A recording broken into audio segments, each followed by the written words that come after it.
Voilà, bonjour. Bonjour à tous et à toutes. Soyez les bienvenus, on est heureux de se retrouver.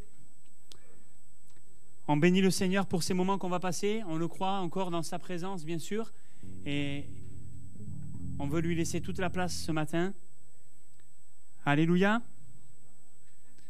Amen. On va commencer en prenant quelques chants, mais avant, j'aimerais qu'on puisse courber nos fronts, comme on a l'habitude de le faire. Je sais que sans doute vous avez préparé ce culte aussi à la maison, mais qu'on puisse ensemble simplement présenter cette matinée à notre Dieu et puis aussi disposer nos cœurs, demander à Dieu de vraiment conduire ces instants. Amen. Seigneur, c'est pour nous vraiment une joie, un privilège, une grâce, Seigneur. Nous le réalisons de pouvoir nous trouver ici, dans ce lieu, Seigneur, non seulement parce que tu nous en as donné la capacité et on croit que la santé, c'est une grâce de ta part, mais aussi, Seigneur, c'est un véritable privilège parce que nous savons et nous croyons que tu es là. Ton esprit est là, Seigneur, et c'est plus que des simples mots, c'est plus qu'une simple tradition, Seigneur, mais c'est vraiment une réalité. Et nous voulons ce matin encore non seulement le réaliser, mais vivre au contact, Seigneur, de ta personne et nous laisser, Seigneur mon roi, complètement conduire et diriger par ton esprit ce matin. Seigneur, on prie pour cette matinée, on prie pour cette journée. Seigneur, tu vois le programme qui a été prévu, mais Seigneur, au-delà du programme, nous te prions afin que tu conduises et que tu diriges toutes choses, c'est vrai, que tu puisses parler à nos cœurs, que tu puisses inspirer nos louanges, Seigneur, que tu puisses réjouir ton cœur, Seigneur, en voyant ton peuple uni pour te louer, pour t'adorer. Seigneur, on prie pour nos frères, nos sœurs qui n'ont pas pu se joindre à nous, ceux qui peut-être, Seigneur, seront avec nous par les moyens numériques, Seigneur. On te prie de les bénir là où ils sont, dans leur demeure, Seigneur mon Dieu, de les renouveler. On pense aux ados, on pense aux enfants aussi, Seigneur, qui sont à côté. Bénis-les abondamment, Seigneur notre Dieu. Merci pour ces instants, merci pour ta présence. Sois béni notre roi pour ta fidélité. Amen, Seigneur Jésus. Amen. Alléluia. Alléluia. Amen. On va prendre quelques chants ensemble. Et le premier chant, il dit, nous venons, nous sommes là et nous voulons laisser entrer le roi de gloire. Alors, il est déjà là, bien sûr, on l'a dit, et on croit qu'il est là. C'est ce que dit aussi ce chant, Dieu est là, et il nous attend, il entend nos prières. Amen, on le croit. Disposons nos cœurs et au travers de ce chant, qu'on puisse dire, voilà, on vient pour célébrer Dieu, on vient pour l'adorer. C'est ça le but de cette matinée, c'est pour ça que nous sommes là. Amen. Voilà, si certains veulent se mettre debout, vous avez le droit, c'est autorisé, mais ce n'est pas obligé non plus. Donc chacun fait comme il veut. Sentez-vous libre ce matin.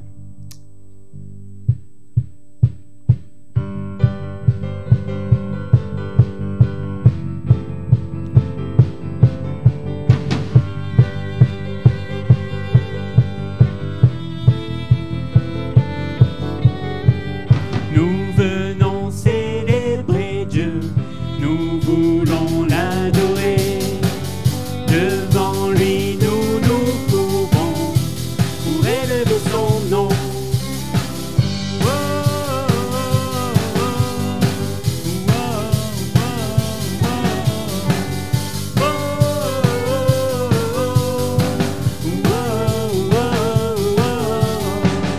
Dieu est là, il nous attend, il entend nos prières. Sa parole est éternelle, elle est notre essentiel. Laissons entrer le roi de gloire, acclamons-le, Dieu de victoire. Il est vainqueur, faisons-lui place. Il est roi et Seigneur. Laissons entrer le roi de gloire, acclamons-le, Dieu de victoire. Il est vainqueur, faisons-lui place. Il est roi et Seigneur.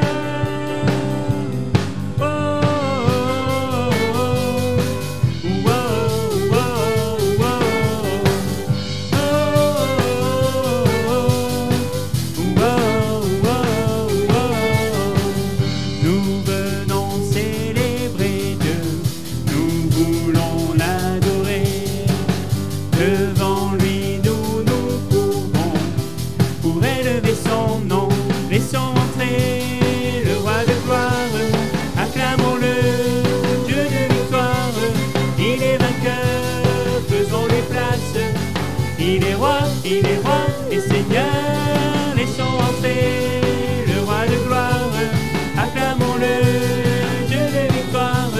Il est vainqueur, faisons-lui place. Il est roi et Seigneur.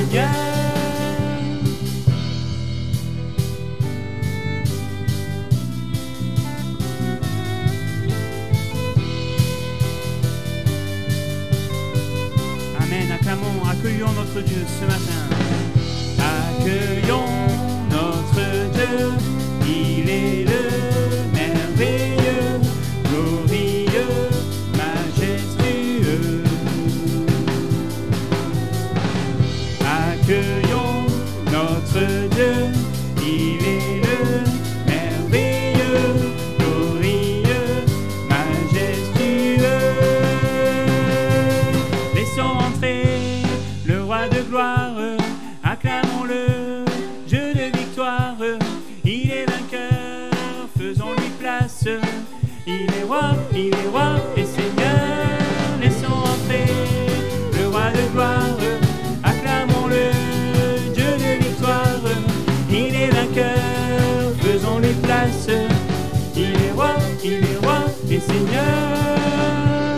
Notre roi est couronné et tout son règne est justice. Notre roi est couronné et sa parole soutient le monde. Son règne est puissant et combien glorieux. Il est le roi de l'univers, roi de l'univers, roi de l'univers. Notre roi est couronné et tout son règne est justice. Notre roi est couronné et sa parole soutient le monde. Son règne est puissant et combien glorieux.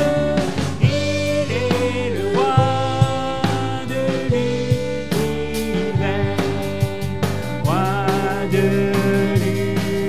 l'univers,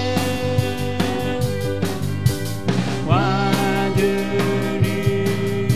l'univers. Il est le roi de l'univers, il n'y en a pas deux comme lui. Roi de l'univers, roi des rois, roi de l'univers.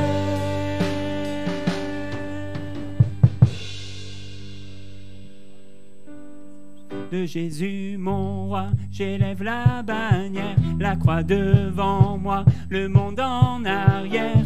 Non pas à moi, à toi la gloire. Que les cieux s'exclament et c'est par le ciel que le peuple acclame le Dieu éternel. Non pas à moi, à toi la gloire. De Jésus mon roi, de Jésus mon roi, j'élève la bannière, la croix devant moi, le monde en arrière. Non pas à moi, à toi la gloire. Que les cieux s'exclament et c'est par le ciel que le peuple acclame le Dieu éternel. Non pas à moi, à toi la gloire. Nous chantons à Dieu seul, soit la gloire. Nous chantons à ton nom seul, soit la gloire. Nous chantons à Dieu seul, soit la gloire. Nous chantons à ton nom seul, soit la gloire. Mon cœur s'humilie devant ton trône pour te connaître. Je m'abandonne, non pas à moi, à toi la gloire. Envoie ton saint feu, embraser mon offrande pour que ma louange illumine ce monde. Non pas à moi, à toi la gloire. Nous chantons à Dieu seul, soit la gloire. Nous chantons à ton nom seul, soit la gloire. Nous chantons à Dieu seul, soit la gloire. Nous chantons à ton nom seul soit la gloire. Toute la terre tremble, les montagnes chantent, à toi la gloire. Les vagues s'élancent dans la mer immense, à toi la gloire. Où l'univers entonne la prière, à toi la gloire. Les enfants dansent dans ta présence, à toi la gloire, à toi la gloire. Sois la gloire. Oh, oh, oh,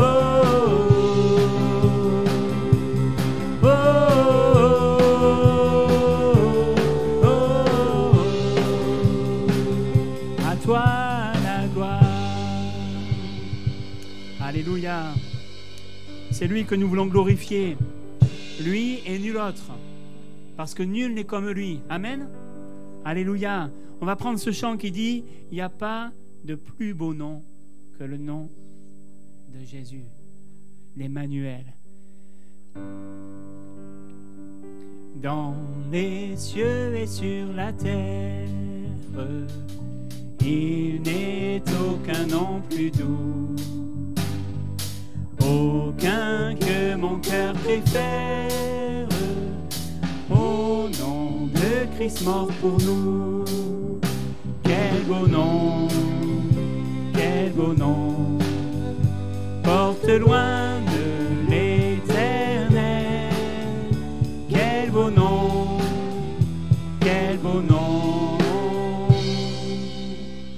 que celui d'Emmanuel. Quelque grand que soit un homme, qu'il soit prince ou qu'il soit roi, de quelque nom qu'on le nomme, Jésus est plus grand pour moi. Quel beau nom, porte loin de l'éternel. Quel beau nom,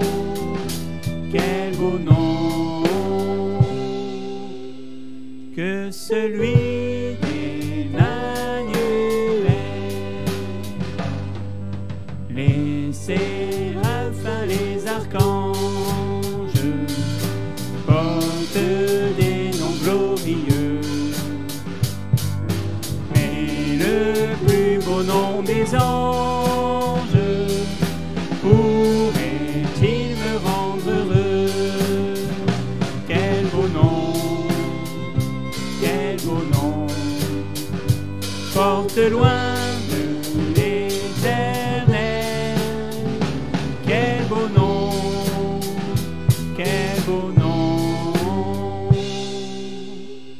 que celui d'Emmanuel. Dans les mots Jésus soulage, il guérit l'esprit froissé, il ranime le courage du cœur le plus oppressé. Quel beau nom, porte loin de l'éternel. Quel beau nom, que celui d'Emmanuel. Quel beau nom, porte loin de l'éternel. Quel beau nom,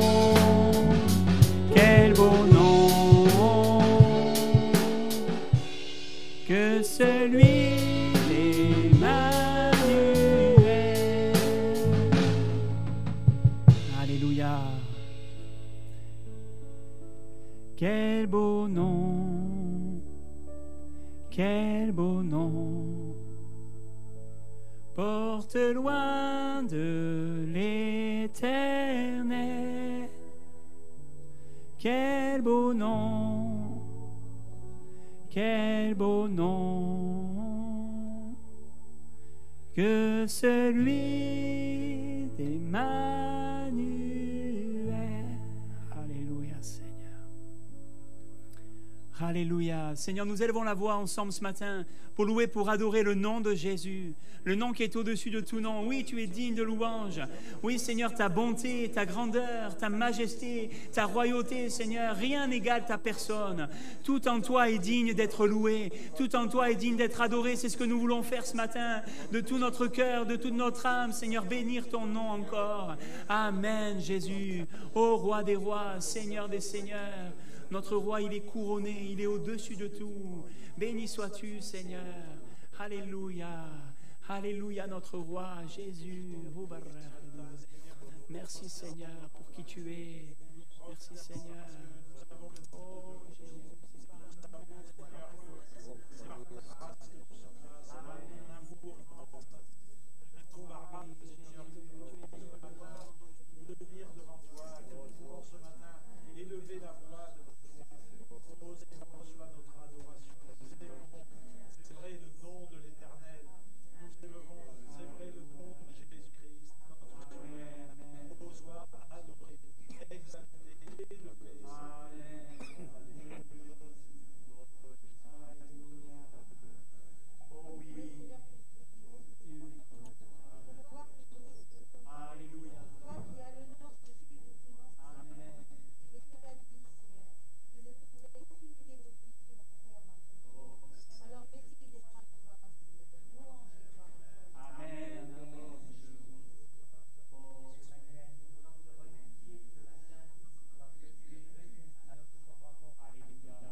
David dira dans le psaume 34, « Je bénirai l'Éternel en tout temps. Sa louange sera toujours dans ma bouche. Que mon âme se glorifie en l'Éternel, que les malheureux écoutent et se réjouissent. Exaltez avec moi l'Éternel, célébrons tous son nom. J'ai cherché l'Éternel, il m'a répondu, il m'a délivré de toutes mes frayeurs. Quand on tourne vers lui les regards, on est rayonnant de joie et le visage ne se couvre pas de honte. Quand un malheureux crie, l'Éternel entend et il le sauve de toutes ses détresses. L'ange de l'Éternel campe autour de ceux qui le craignent et il les arrache au danger. Sentez et voyez combien l'Éternel est bon. Heureux l'homme qui cherche en lui son refuge. Craignez l'Éternel, vous ses saints, car rien ne manque à ceux qui le craignent. Amen. Amen. J'aimerais qu'on prenne ensemble ce chant, qui est un chant qu'on n'a jamais chanté ici, mais que peut-être et sans doute certains connaissent. Et d'ailleurs, je l'ai envoyé sur le groupe WhatsApp de l'église hier, exprès pour que certains l'écoutent et qu'on puisse le chanter aujourd'hui. C'est un chant qui est très simple. C'est un peu toujours la même chose, dans l'air en tout cas, mais c'est un chant qui reprend une partie de ce psaume. Je bénirai l'Éternel pour tous ses hauts faits, pour tout ce qu'il a fait. Sa louange sera toujours dans ma bouche. Amen.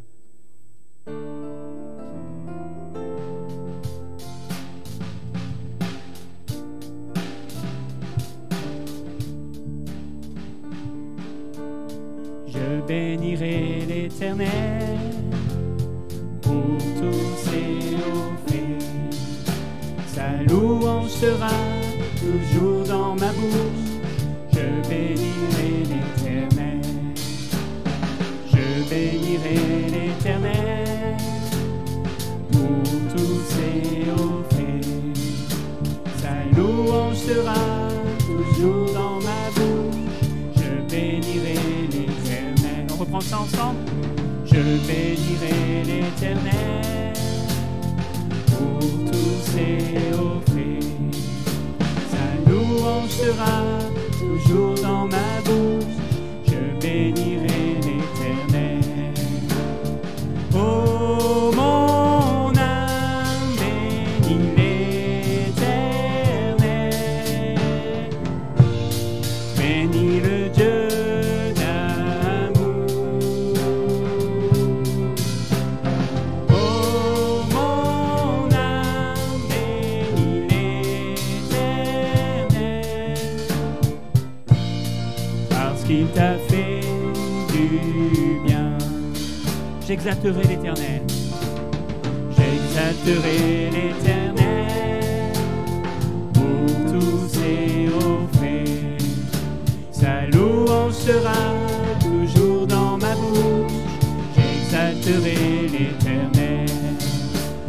J'exalterai l'Éternel pour tous ses hauts faits. Sa louange sera toujours dans ma bouche. J'exalterai l'Éternel. Oh mon âme, oh mon âme, bénis l'Éternel. Bénis le Dieu d'amour. Oh mon âme, bénis l'Éternel. Parce qu'il t'a fait du bien. On chante l'Éternel. Je chanterai l'Éternel pour tous ses hauts faits. Sa louange sera toujours dans ma bouche. Je chanterai l'Éternel. Encore, je chanterai. Je chanterai l'Éternel pour tous ses hauts faits. Sa louange sera toujours dans ma bouche. Je chanterai l'Éternel. Oh mon âme, bénis l'Éternel. Bénis le Dieu d'amour. Oh mon âme, bénis l'Éternel. Parce qu'il t'a fait du bien. Je célébrerai l'Éternel. Je célébrerai l'Éternel pour tous ses hauts faits. Sa louange sera toujours dans ma bouche. Je célébrerai l'Éternel. Je célébrerai l'Éternel pour tous ses hauts faits. Sa louange sera toujours dans ma bouche. Je célébrerai l'Éternel. Oh, mon âme, bénis l'Éternel. Bénis le Dieu d'amour. Oh, mon âme, bénis l'Éternel, parce qu'il t'a fait du bien. Oh, mon âme, bénis l'Éternel. Bénis le Dieu d'amour.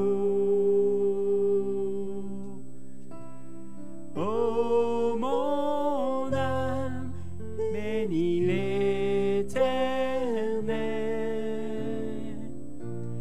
parce qu'il t'a fait du bien. Parce qu'il t'a fait du bien. Parce qu'il t'a fait du bien. Oh, mon âme te bénit, Seigneur. Oui, bénis l'Éternel, oh mon âme. Oh Jésus. Je chanterai l'Éternel, célébrerai, j'exalterai, je le glorifierai. Alléluia.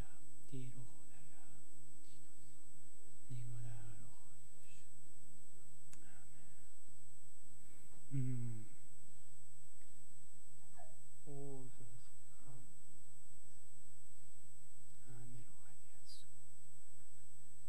On l'arrête, Yeshua.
Alléluia.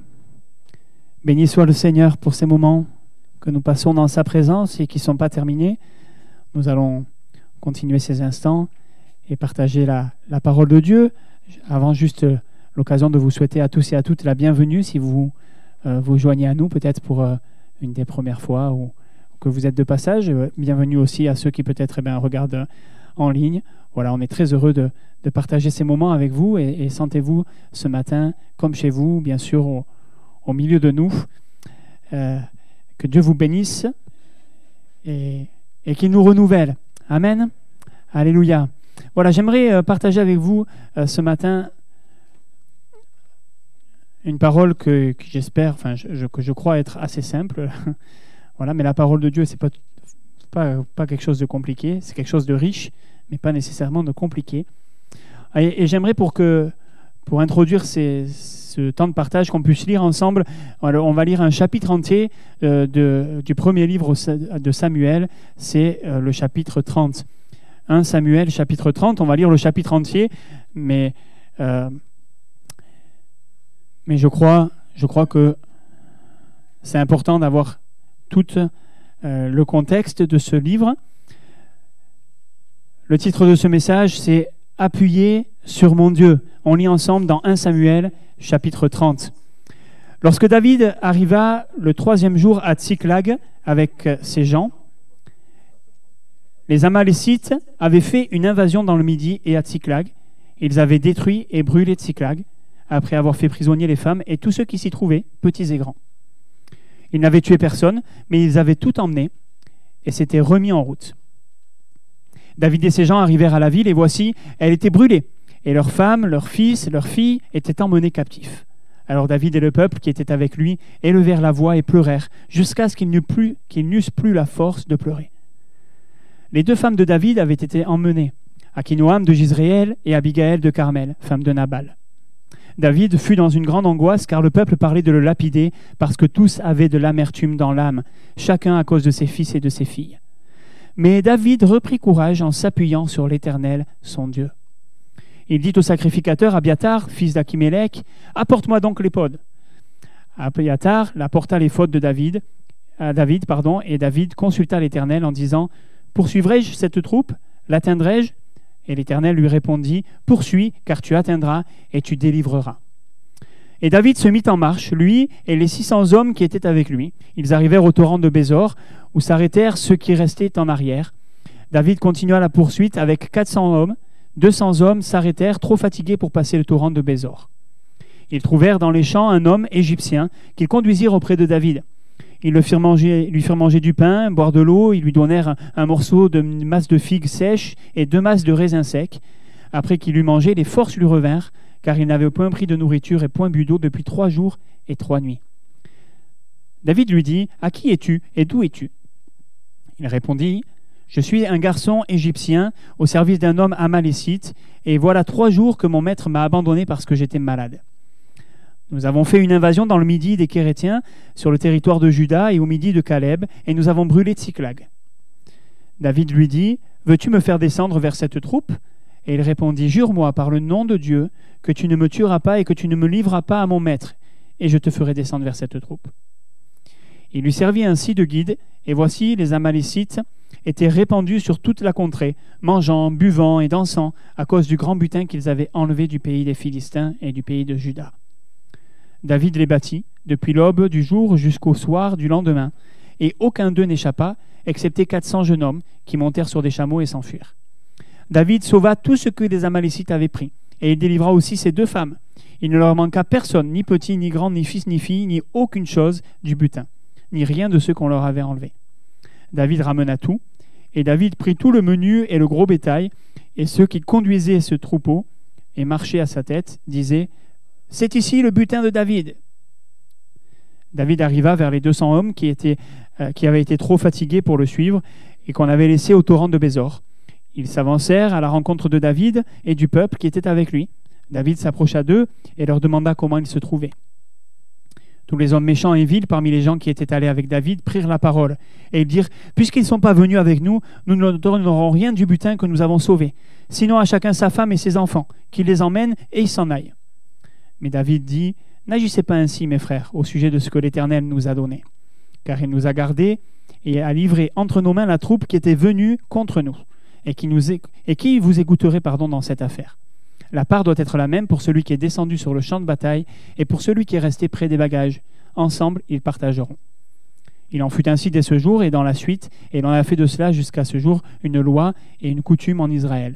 De retour à Tsiklag, David envoya une partie du butin aux anciens de Juda, à ses amis, en leur adressant ces paroles. « Voici pour vous un présent sur le butin des ennemis de l'Éternel. » Il fit ainsi des envois à ceux de Béthel, à ceux de Ramoth du Midi, à ceux de Jatir, à ceux d'Aroer, à ceux de Siphomoth, à ceux d'Echtémoa, à ceux de Rakal, à ceux des villes des Gérachmélites, à ceux des villes des Kéniens, à ceux de Horma, à ceux de Korachan, à ceux d'Atak, à ceux d'Hébron, et dans tous les lieux que David et ses gens avaient parcourus. Amen. Amen. On prie ensemble un instant encore, s'il vous plaît. Seigneur, notre Dieu, c'est bon pour nous d'ouvrir ta parole et de plonger les regards dans ta parole, parce que c'est ta parole, Seigneur, et que ta parole, elle est la vérité. Tu nous parles encore aujourd'hui. Je te prie de m'aider, Seigneur, mais je te prie surtout d'ouvrir nos cœurs à tous et toutes ici, ce matin, afin de recevoir ce que tu veux nous dire, Seigneur, vraiment. Nous croyons que ta parole est bénie. Nous croyons, comme cela est écrit, qu'elle ne revient pas à toi sans avoir accompli un effet. Seigneur, nous prions pour qu'elle accomplisse son effet dans nos vies ce matin. Merci, mon Dieu, parce que tu veux encore faire du bien, parce que tu veux bénir, c'est vrai, par ta parole, parce que tu veux aussi, sans doute, parler, corriger, instruire, Seigneur. Merci parce que ta parole, elle est utile pour tout cela. Et nous bénissons ton nom pour ta parole. Aide-moi, s'il te plaît, à parler de ta part au nom de Jésus. Amen. Amen. Alléluia. Voilà, une lecture un petit peu longue, mais c'est un épisode qui est intéressant, je trouve. C'est une histoire que vous connaissez sans aucun doute, qu'on connaît bien. Dans le contexte, vous savez comment ça se passe à ce moment-là. David arrive parce qu'en fait, il était parti avec un roi philistin chez qui il était en exil, puisque vous savez qu'à ce moment-là, le roi Saül veut tuer David. Donc du coup, David a été obligé de partir et de s'exiler. Et il a demandé pendant un certain temps refuge auprès d'un roi qui s'appelle Akish, qui est un roi philistin. Et puis au bout d'un moment, ce roi, David va lui demander la ville de Tsiklag, et ce roi va lui donner cette ville. Donc dans le contexte, on voit ici, David en fait était parti avec Akish pour combattre Saül. Mais les autres princes des Philistins vont dire à Akish, ils vont lui dire non, on ne veut pas de David, parce que David, il est israélite et il est hébreu, et il risque de se retourner contre nous. donc non. Donc du coup, Akish dit à David, rentre chez toi, rentre à Tsiklag, parce que les autres Philistins ne veulent pas de toi dans la bataille. Tant mieux pour David. On pourrait presque penser que c'est une grâce de Dieu qu'il n'ait pas eu à combattre soit contre Saül, soit contre ce roi qui avait été bon avec lui. En tout cas, toujours est-il que David rentre à Tsiklag, et quand il arrive dans cette ville, il trouve ce que l'on a lu ensemble. La ville est brûlée, dévastée. Les femmes, les enfants ont été emmenés, tous et toutes, il ne reste personne, tout a été détruit. Et là, bien sûr, c'est... Enfin, je ne sais pas si on peut imaginer la scène, mais c'est quelque chose d'assez terrible. C'est quelque chose d'assez terrible. Aujourd'hui, quand peut-être c'est arrivé à certains d'entre nous, on rentre chez nous et qu'on s'est fait cambrioler, déjà c'est quelque chose de terrible.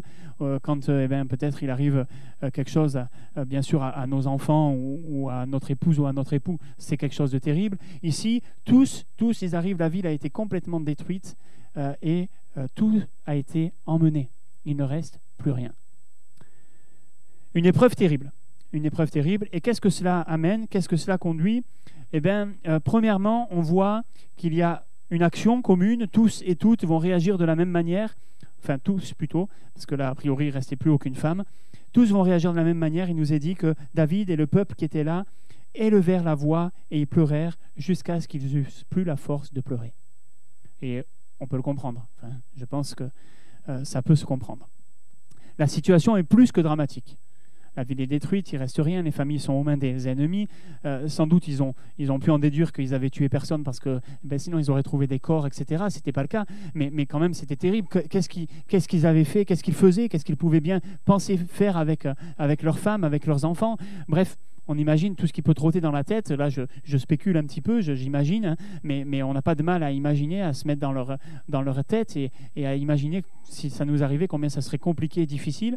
Mais face à ce drame, eh bien, tous les hommes, bien sûr, vont pleurer, élever la voix. C'est voilà, le coup de massue, la douche froide, appelez ça comme vous voulez, mais quelque chose de terrible, le désarroi, la tristesse la plus profonde. C'est un temps de désert terrible. Et ça, d'autant plus que, eh bien, ils étaient partis pour... pas pour rien, mais ils étaient partis pour soutenir le roi qui avait été bon envers eux, qui leur avait donné cette ville dans laquelle ils pouvaient vivre, etc. Donc ils auraient pu dire mais c'est pas juste, mais pourquoi? Bref, tout ça c'est pas dit encore une fois. Mais ce que j'aimerais relever avec vous, c'est que cette première réaction là, ces pleurs, etc. Nous montre, je crois que parfois dans nos vies, dans nos familles, il peut y avoir des tragédies.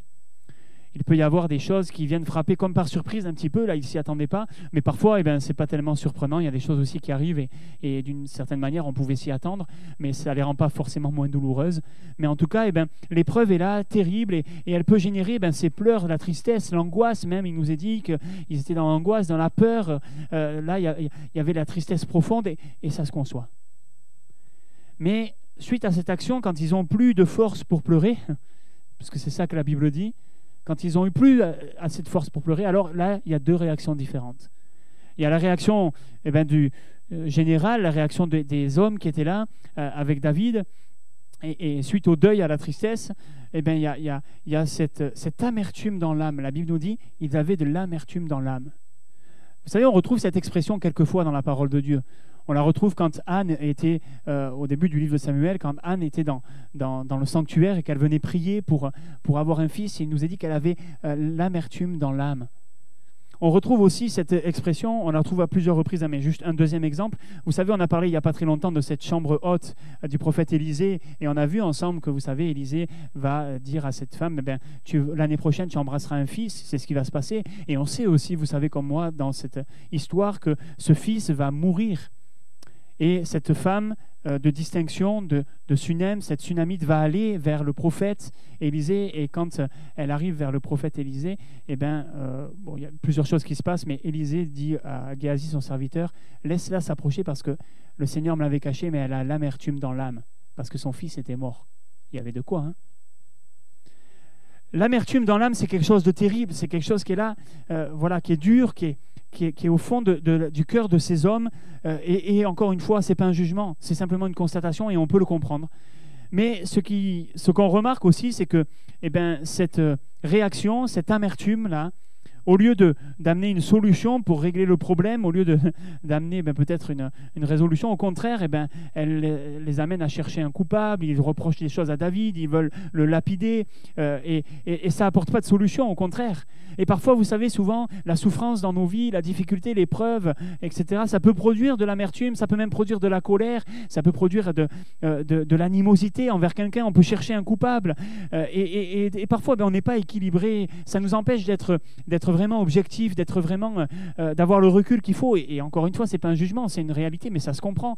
On n'est pas lucide sur ce qui peut vraiment s'être passé ou sur ce qui peut se passer. Et nos réactions ne sont pas forcément les bonnes. On cherche chez l'autre peut-être la cause de ce qui nous arrive. On rejette la faute sur quelqu'un, on le critique, on l'accuse. Ou voilà. C'est des réactions très naturelles. Hein. Je veux dire, voilà, je pense qu'on est tous fait un petit peu pareil.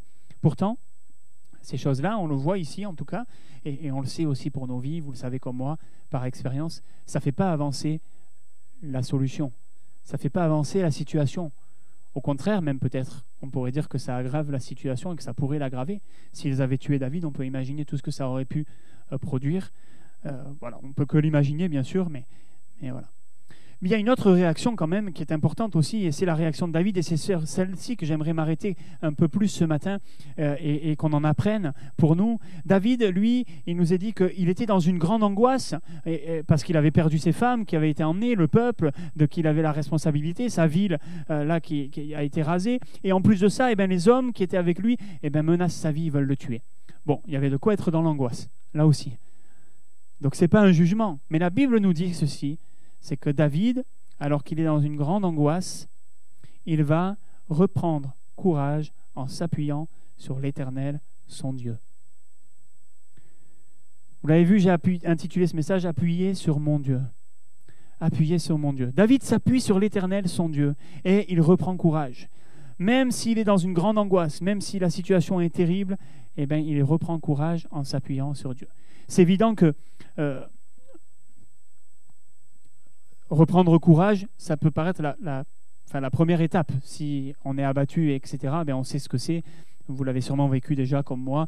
Quand on prend quelque chose sur la tête, là, une mauvaise nouvelle terrible, ou quelque chose arrive, quand on est découragé, ça amène à rien. Le découragement, malheureusement, nous empêche empêche tout. empêche tout. Ça ne produit rien de bon. Mais quand on reprend courage, alors il y a des choses qui peuvent se mettre en route. David reprend courage et on voit ce que ça va produire après, on va en parler dans un instant, mais c'est la première étape vers entre guillemets, déjà la guérison de ces angoisses, de ces peurs, mais aussi une solution dans cette épreuve qui était là, dans cette difficulté. Et ça va nous aider à reprendre courage, soit à résoudre le problème, à résoudre la situation, peut-être d'une certaine manière, à trouver des solutions, mais en tout cas, même si ce n'est pas le cas, reprendre courage déjà, ça nous aide à surmonter la situation, quelle qu'elle soit.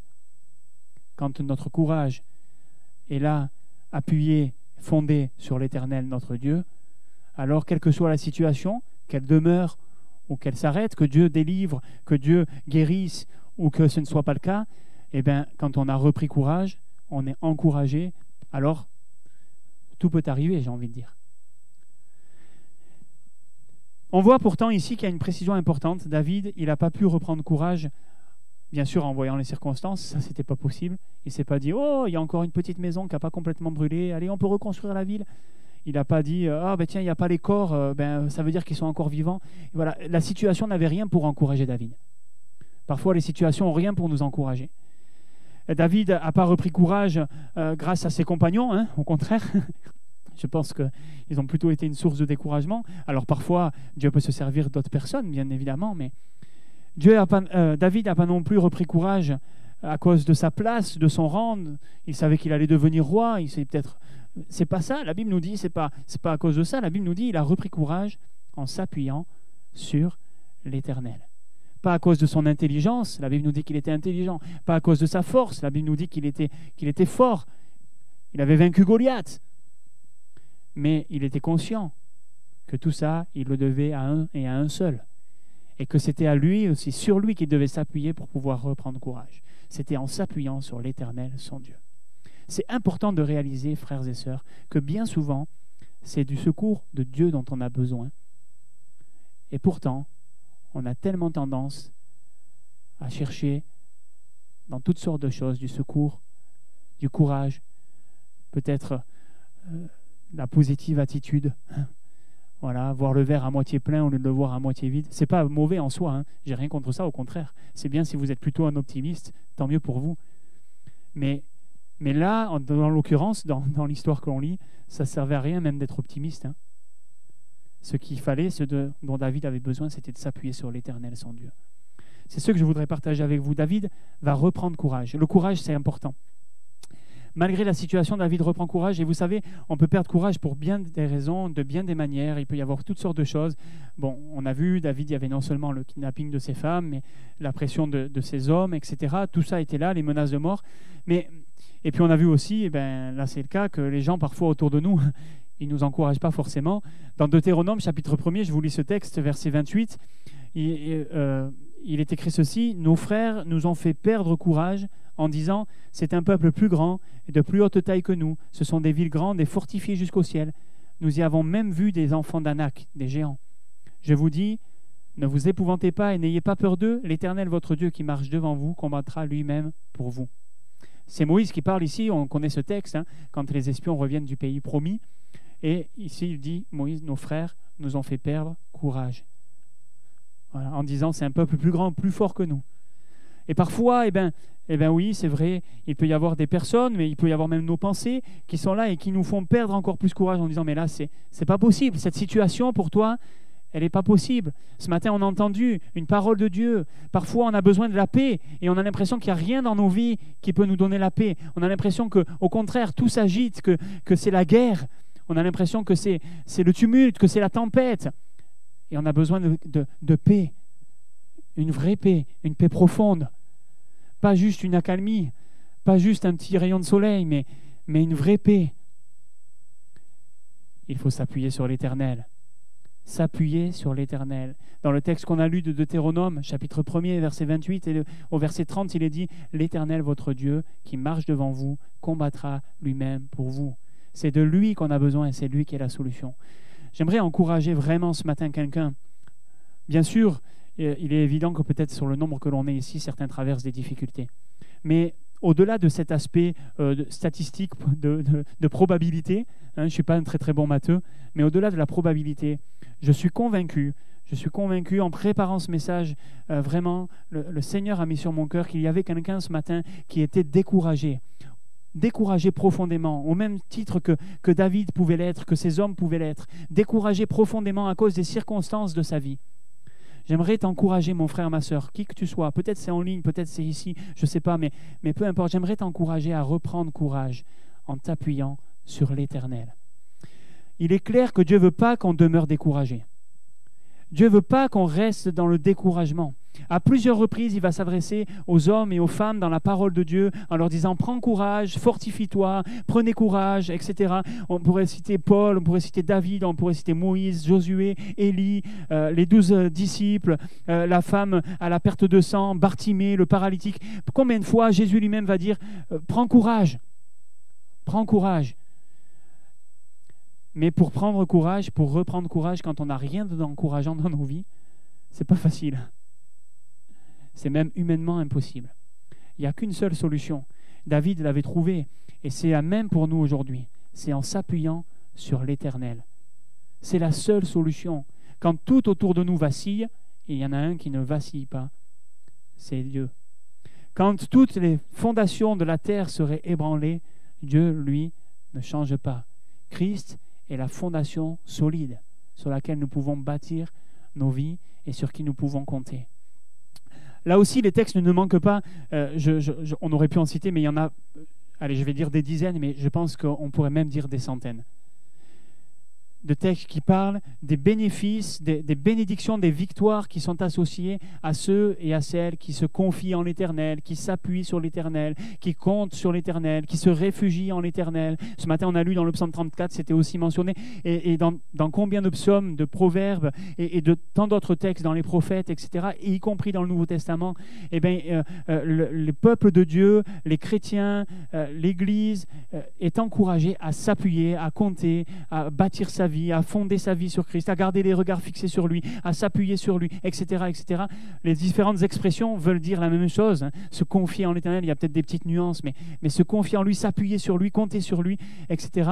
Dieu, c'est le Dieu sur qui on peut compter, on peut s'appuyer. Bob nous a rappelé il y a quelques semaines de ça, il y a 2 ou 3 dimanches, qu'il était là, présent. N'aie pas peur parce qu'il est là, il est présent à nos côtés. C'est vrai, il est fidèle, il ne s'en va pas. Et Bob l'a très bien développé, pardon, Paul, désolé. Bob l'a très bien développé, je ne vais pas revenir là-dessus. Dieu est présent, c'est vrai. Mais vous savez, si Dieu est présent à côté de toi, il est là, qu'il veut t'aider, etc. Mais que toi, tu continues à t'appuyer, à combattre avec tes propres forces, à t'appuyer sur toi-même, sur ta sagesse, sur ce que tu as appris, sur ce que tu sais, etc. Eh bien, c'est dommage, quel dommage. Il est juste là, dans la barque. Il y a juste à le réveiller, même si Dieu ne sommeille pas, la Bible nous dit, mais vous comprenez l'image, il y a juste à dire, mais maintenant Seigneur, j'ai besoin de toi, je ne peux plus. Ne laisse pas le Seigneur spectateur de ta vie. Ne laisse pas l'Éternel comme juste un joli tableau, un joli ornement dans ta vie. Il faut que Dieu soit la fondation sur laquelle s'appuie ta vie. Il faut que Christ soit cette fondation.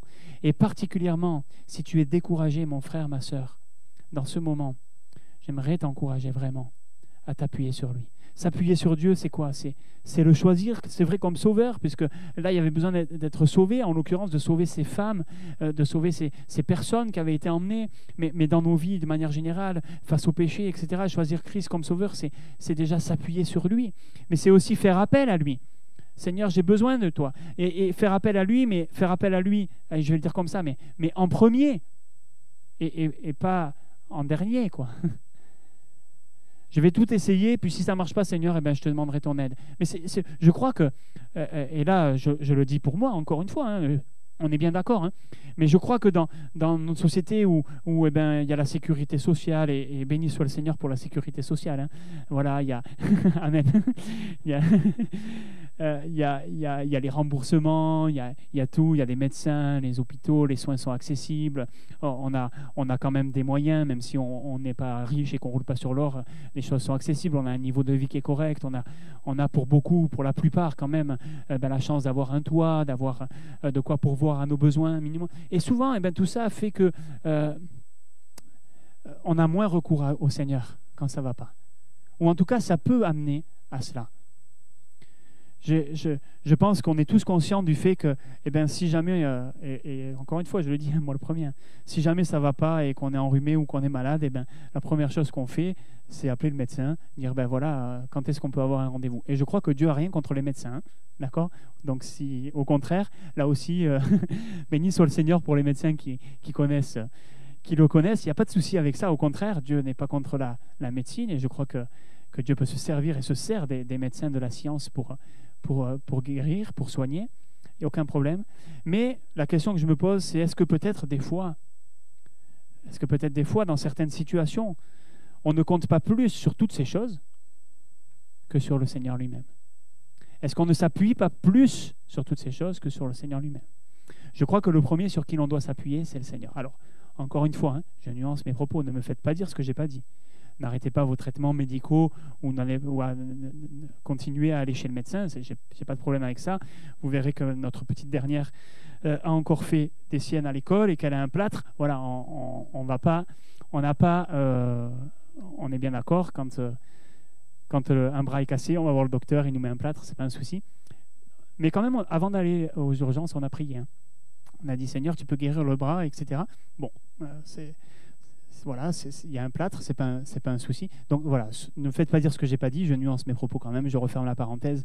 Je sais que pour vous, il n'y a pas de souci, mais je le dis peut-être pour des gens qui nous rejoindraient en ligne. Ne pensez pas que nous ne croyons pas dans la médecine et qu'on ne veut pas que les chrétiens aillent voir des docteurs. Bien au contraire, il n'y a pas de souci avec ça.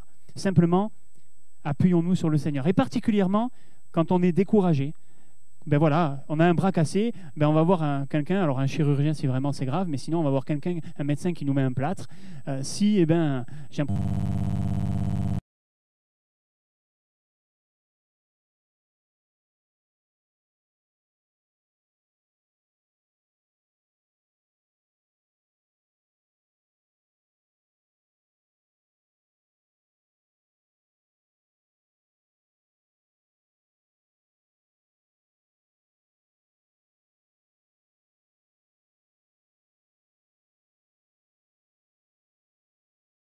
mais comptons sur le Seigneur. Et le mot qui est traduit ici par « il reprit courage en s'appuyant sur l'Éternel », eh ben, le mot « appuyer », en s'appuyant sur Dieu, le verbe qui est utilisé, eh ben, il est traduit d'ailleurs dans d'autres versions, peut-être vous l'avez comme ça, il se fortifia ou il reprit des forces hein, en s'appuyant sur l'Éternel, en comptant sur l'Éternel. Il se fortifia dans l'Éternel, son Dieu. Parce que oui, eh ben, s'appuyer sur Dieu, c'est puiser sa force en lui. Il est la source. La Bible nous dit que eh ben, la joie du Seigneur, c'est notre force. La joie que le Seigneur peut donner, la paix que le Seigneur peut donner, l'amour que le Seigneur nous donne, l'assurance de sa présence, de sa fidélité. La présence de Dieu dans nos vies, c'est notre force. Amen. Alléluia. Bien sûr, il est évident et il est important, je pense, de souligner, vous l'avez peut-être remarqué dans ce que je dis, que je ne fais pas d'amalgame entre Dieu et Jésus, mais il est évident que Christ est pour nous, la Bible le dit, la pierre angulaire. Il est la parole de Dieu faite chair. Il est celui sur qui nous pouvons compter et sur qui nous pouvons nous appuyer. Il est celui sur qui eh ben, nous pouvons fonder nos vies. Et il dira lui-même d'ailleurs, puisqu'on parle de fondation, que eh ben, l'homme qui entend ce qu'il dit, les enseignements, c'est la parole, et qui les met en pratique, il est semblable à un homme sage qui construit sa maison sur le roc. Et quand la tempête arrive, on chante souvent ce chant, hein, le vent souffle, la pluie tombe, mais la maison résiste parce qu'elle a été bâtie sur le rocher.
même s'il y a des tribulations, même si on est dispersé, même si peut-être c'est difficile de nous réunir, qu'on ne peut plus être aussi nombreux, qu'on ne peut plus se faire la bise, qu'il faut avoir des masques, peut-être bientôt des combinaisons, je ne sais pas.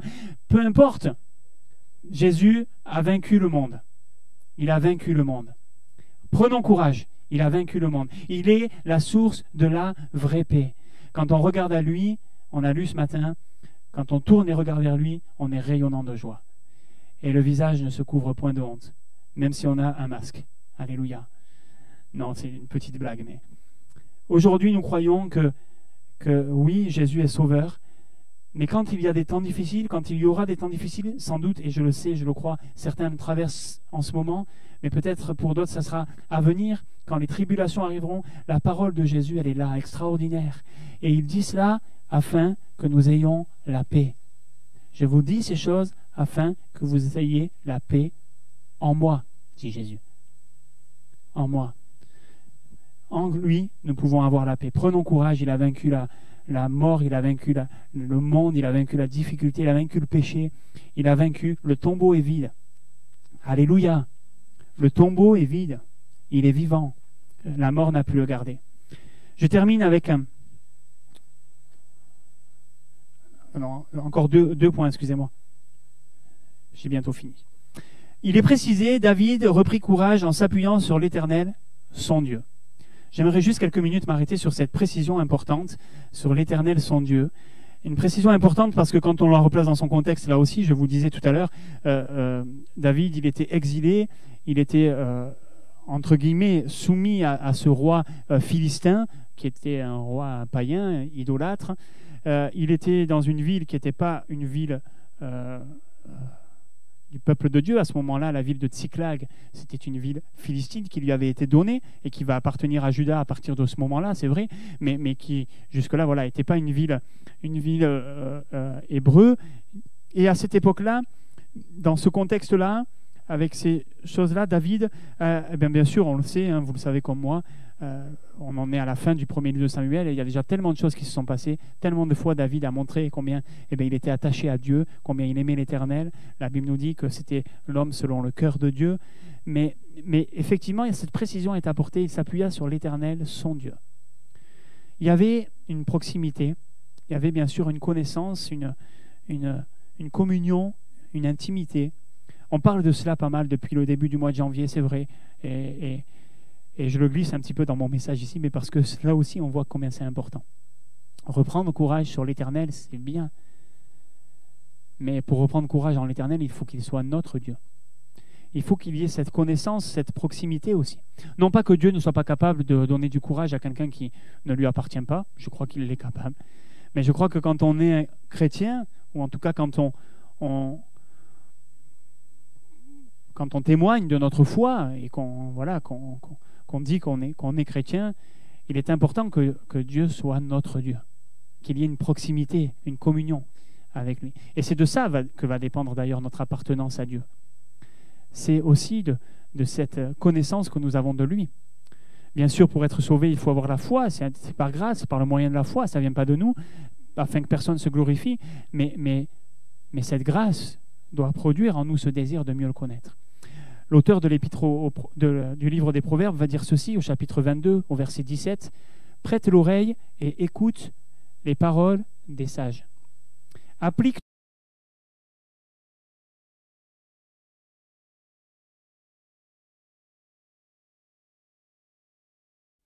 ta confiance, repose sur l'Éternel. Je veux t'instruire aujourd'hui. » Afin que ta confiance repose sur l'Éternel, je veux t'instruire aujourd'hui. Réalisons combien c'est important d'être instruit, de connaître. Ce matin, nous le partageons ensemble. Mais de connaître Dieu pour pouvoir placer notre confiance en lui. Reposer sur lui.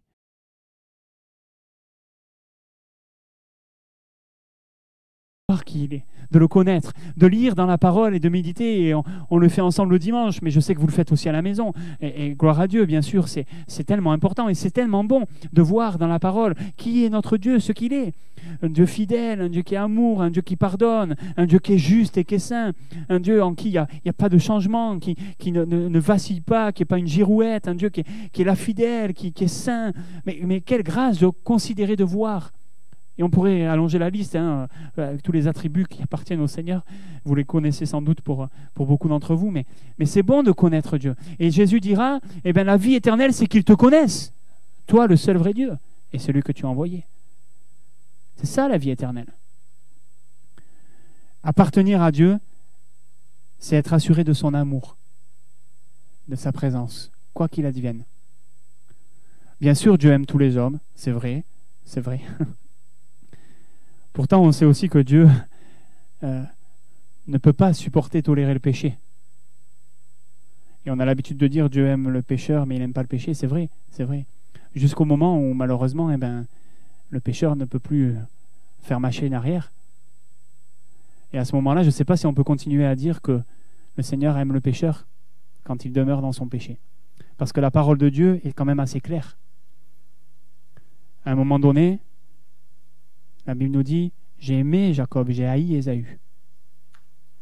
Et il y a d'autres textes qui nous parlent de ça. Pourquoi je vous dis ça? Ce n'est pas pour nous décourager. C'est simplement pour dire, oui, bien sûr, Dieu aime tous les hommes. C'est vrai, Dieu aime tous les hommes. Mais il y a un moment donné aussi où nous devons réaliser sur quoi est fondée notre vie. Jésus dira aux chefs religieux qui étaient là, il leur dira, mais vous avez pour père le diable. C'est quelque chose de terrible. Vous avez pour père le diable. C'est le père du mensonge. Ce sur quoi j'aimerais nous amener ce matin très simplement, et je vais terminer avec ça, c'est de bien considérer que l'important, c'est de connaître Dieu comme son sauveur, celui qui peut nous pardonner, celui qui est mort pour nous à la croix, Jésus-Christ, afin que nous puissions être délivrés de l'emprise du péché et de la mort. Mais c'est important aussi de considérer qu'il veut aussi être notre Seigneur, et on le dit, et c'est vrai, et il veut régner, et je crois que l'un ne va pas sans l'autre. On ne peut pas considérer que Jésus nous a sauvés et pardonnés, et ensuite continuer à mener notre vie comme bon nous semble, sans ne rien écouter à ce qu'il nous dit. Jésus dira, celui qui m'aime, c'est celui qui garde mes commandements. La parole de Dieu nous dit, c'est Paul qui le dit, on ne va pas faire de cette liberté qu'on a eue en Christ, qu'on a acquis, que Christ nous a acquis, on ne va pas en faire une occasion, une excuse pour vivre selon la chair. Ce matin, j'aimerais nous encourager très simplement au travers de ce dernier petit point. Dans ce que David fait ici, il reprend courage en s'appuyant sur l'Éternel, son Dieu. C'était son Dieu, il le connaissait, il l'aimait, il y avait une relation avec lui. Et la conséquence, c'est quoi? Qu'après avoir repris courage, on a vu tout à l'heure, c'était la première étape, il va se lever pour chercher une solution, il va chercher la volonté de Dieu encore. Il s'appuie sur Dieu, mais il n'avait pas tout compris. Il va faire venir l'éphod, il va consulter Dieu pour savoir qu'est-ce qu'il doit faire, et Dieu va lui répondre. Et la conséquence de cela, ça va être la délivrance, vous le savez. Mais plus que ça, plus que la délivrance des femmes, des enfants, et puis la récupération de ce qui leur avait été pris. Au-delà de ça, il y a aussi un bénéfice supplémentaire, puisque la Bible nous dit ici qu'il a aussi récupéré un butin, le butin qui était là et qui appartenait aux Philistins. Il va récupérer ce butin, c'était entre guillemets le petit bonus, c'était la prime de risque. Et la solution et la victoire lui ont été données, mais une récompense en plus lui accordée par Dieu, un grand butin. Et le risque ici, c'est quoi? C'est que alors que ça c'est fait, quand ils reviennent du combat, les 400 qui étaient allés combattre là, ils ne veulent pas partager. Ils ne veulent pas partager. Ils disent, non, nous on a combattu, on peut comprendre un peu quand même. Soyons clairs entre nous, honnêtement. On peut comprendre. Quand même, eux ils se sont battus, les autres ils ne sont pas venus. On peut comprendre la parole, même si, avec le recul, on trouve ça pas très sympa et pas très correct. Mais on peut comprendre la réflexion. Mais David est clair. La bénédiction, la récompense de la victoire, elle n'a pas été attribuée à David, elle n'a pas été attribuée au peuple qui était là. La victoire, elle vient de Dieu. C'est Dieu qui l'a remportée. Avec 400 hommes, ils ont battu une armée qui était, je ne sais pas combien ils étaient, mais 400, c'est le nombre de ceux qui se sont enfuis. Et a priori, ce n'était pas beaucoup. Juste 400 qui ont réussi à s'enfuir. Donc je ne sais pas combien il y avait de personnes dans l'armée à ce moment-là, dans cette armée des Amalécites, mais une armée nombreuse. La Bible nous dit qu'ils étaient répandus dans toute la contrée, ils mangeant, buvant et dansant, etc., célébrant ce qu'ils avaient fait, ce qu'ils avaient gagné. Donc, David est clair. La victoire, ce n'est pas nous qui l'avons remportée, mais c'est Dieu. Et d'ailleurs, il dit, mais qui vous écouterait dans cette affaire? C'est-à-dire, mais c'est n'importe quoi ce que vous dites. Ça n'a ni queue ni tête. C'est pas possible. On ne peut pas garder pour nous ce que Dieu nous a donné pour tous. C'est pas possible. Et David va même aller plus loin que ça, puisqu'il va dire, la récompense, on l'a remportée, on se la partage entre les 600, à parts égales, ça, il n'y a pas de problème, c'est OK. Mais plus que ça, il va prendre du butin et il va l'envoyer à tous les anciens de Juda. Pourquoi? Parce que le danger, ce serait de s'approprier un petit peu les victoires, les bénédictions que Dieu dépose sur nos vies, parce qu'on a peut-être repris courage, parce qu'il nous a redonné du courage, parce qu'on s'est appuyé sur lui, et en s'appuyant sur lui, on a réalisé, on a compris des choses. Et parfois, le danger, ce serait peut-être de garder ça pour nous, et un peu jalousement, et de dire, voilà, c'est pour moi, c'est à moi, ça c'est ce que j'ai vécu, c'est mon expérience, ça m'appartient. Mais Paul dira, mais qu'as-tu que tu n'aies reçu? Et si tu as tout reçu, alors pourquoi tu te glorifies? Ce n'est pas pour nous. Ce que nous recevons en nous appuyant sur Dieu, ça peut être et ça doit être partagé. Réalisons que les bénédictions de Dieu ne sont pas réservées à notre bonheur seulement personnel, même si je crois que c'est ce que Dieu veut, mais réalisons que les bénédictions de Dieu sont aussi la bénédiction du peuple de Dieu. Dieu veut bénir son peuple et Dieu veut nous utiliser pour bénir son peuple. Alors, ce message simplement d'encouragement sur lequel j'aimerais conclure, si tu as perdu courage, mon frère, ma sœur, c'est peut-être le moment de laisser le Seigneur renouveler tes forces, t'encourager, reprendre des forces en t'appuyant sur lui. L'issue de la situation, j'ai envie de dire, elle est entre ses mains. Je ne sais pas ce que Dieu décidera de faire de cette situation qui te porte peine, qui t'a découragé. Peut-être qu'il y a une multiplicité de situations. Peut-être, et c'est possible, Dieu est capable d'agir et d'intervenir dans certaines d'entre elles, mais peut-être que pour d'autres, Dieu ne donnera pas la victoire sur la situation, mais il te donnera peut-être la force de tenir, la force d'aller jusqu'au bout. Dieu, à un moment donné, quand Paul était là, touché dans sa chair, c'était cher dans sa chair, il va demander à Dieu de poser sa main. Vous savez ce que Dieu va lui répondre? Il va lui dire, ma grâce te suffit. Et parfois, c'est tout ce dont on a besoin, la grâce de Dieu. Si la grâce de Dieu est avec nous, s'il nous fortifie, s'il nous redonne du courage, alors peu importe la situation. Je ne sais pas ce que Dieu a prévu pour ta situation, pour tes situations, mon frère, ma soeur, mon ami, je ne sais pas. Mais si tu t'appuies sur lui, il ne fera pas défaut. Il est fidèle. Il ne manquera pas. Bob l'a rappelé, il est là. Et il restera là. Il restera là, il n'abandonnera pas. Alors j'aimerais qu'on courbe nos fronts un instant ce matin. Et j'aimerais qu'on puisse prier ensemble, simplement, qu'on puisse demander au Seigneur sa grâce. Et je vous disais tout à l'heure, je suis convaincu que peut-être ce message est pour quelqu'un en particulier, peut-être plusieurs personnes, mais en tout cas au moins une personne en particulier, peut-être un couple, je ne sais pas, mais vraiment quelqu'un qui est au plus profond du découragement, qui est vraiment découragé. Mon frère, ma soeur, j'aimerais t'encourager ce matin. J'aimerais t'inciter à prendre courage, à reprendre courage en t'appuyant sur l'Éternel.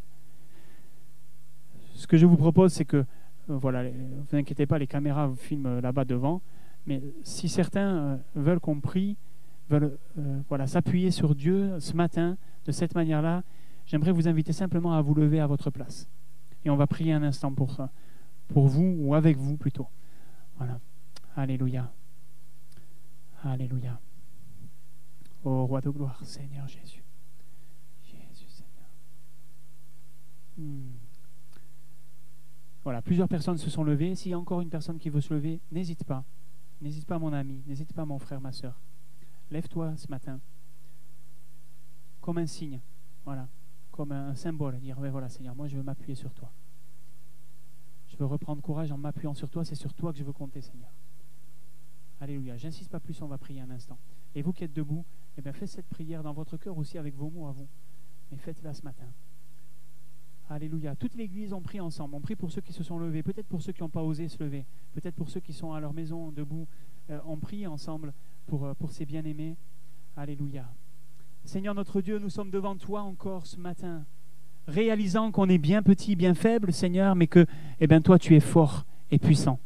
Réalisant, Seigneur, que comme David, comme ces hommes, bien souvent les situations nous dépassent.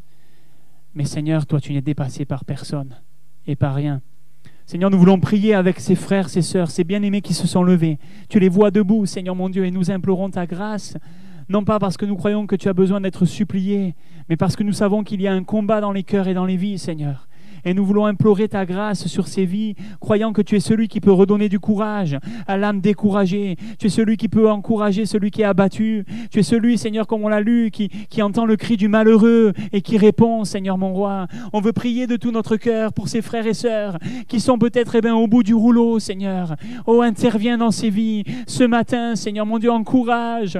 Viens, Seigneur Jésus, renouveler les forces et donner encore zèle nouveau, Seigneur mon Dieu, donner encore un avenir, une espérance, une vision renouvelée, Seigneur, sur l'avenir.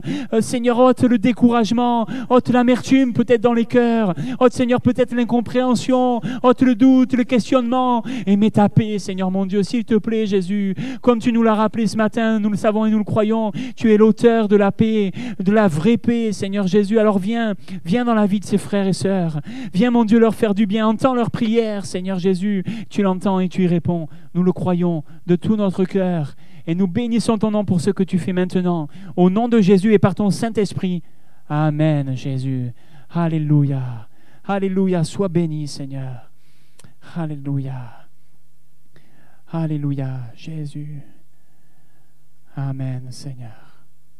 Oh, sois béni, Roi de gloire. Alléluia. Et oh, Alléluia. Alléluia. Voilà, je vous invite à reprendre place.